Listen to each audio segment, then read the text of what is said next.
Welcome back. It's been a long time since someone put together a cookbook featuring some of Spokane's top chefs, but just in time for Christmas, you'll soon be able to get your hands on the Spokane Cookbook, which features recipes, pictures, and stories from our culinary community. I spoke to the photographer and now author behind this passion project. A picture paints 1,000 words. A picture of food can tantalize 1,000,000 taste buds. Ari Nordhagen started as a portrait and wedding photographer, but after moving to Spokane and sampling the city's cuisine, she would often take pictures of her food. One day, a chef took notice. Hey, are you a professional photographer? And I'm like, oh, what gave it away? And they're like, well, do you want to take pictures of our menu? Well, I said yes, even though I've never really done food photography before. After some YouTube tutorials and a now popular Instagram account, Ari's food photography started to take off.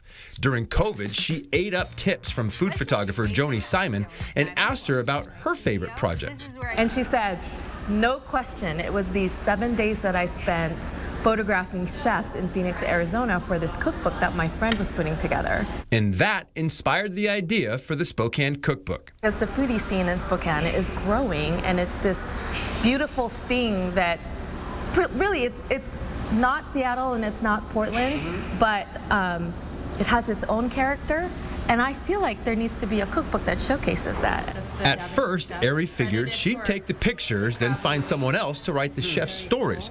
But after several writers passed, she decided she'd handle all the delicious details herself. This was now this like romantic idea in my head of like, I'm not only going to put together a cookbook, I'm going to photograph it, I'm going to interview all these people, and then I'm going to write all of these things. She found dozens of chefs thrilled to share their recipes and talk about their love of food. Amazing. Someone's asking me about why I'm passionate about my work, and I said, yeah, I want to know why you're passionate about your work. And some of them cry, some of them cried. Celeste Shaw of Chaps has her beloved blueberry French toast featured in the cookbook and loves how Ari brought so many chefs together.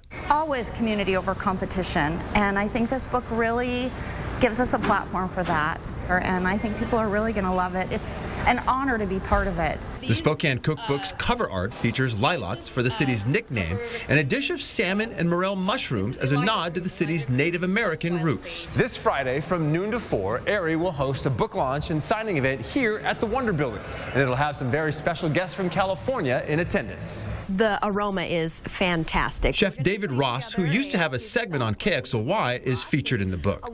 Ross unfortunately passed away recently, but his family is so touched he's in the book that they told Ari, we're flying in from Sacramento to Spokane to see you on the 16th because we want to pick up the book ourselves.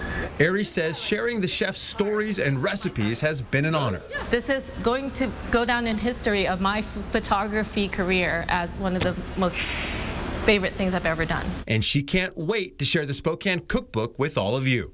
In Spokane, I'm Derek Dice, 4 News Now. And the book is beautiful. I can't wait to get it. Just with the pictures and everything, you'll be able to buy it at places like Auntie's Bookstore, Atticus, Wishing Tree Books, Lucky Vintage, and some others. Oh, I can't wait. I'm already thinking like, oh. A great Christmas gift, right? Like, oh, yeah. No, that's okay. I got birthday gifts. I got all kinds of things coming up. That's so awesome. I'll add that to the many cookbooks I have in my library. Well, same, it looks great, though. Yeah, very, very cool. I wonder if we can get it autographed. Can we do that? Do you know somebody? Might be able to arrange. I like that. Yeah. All right, good morning, everybody. Mother Nature has autographed our day with a lot of fog.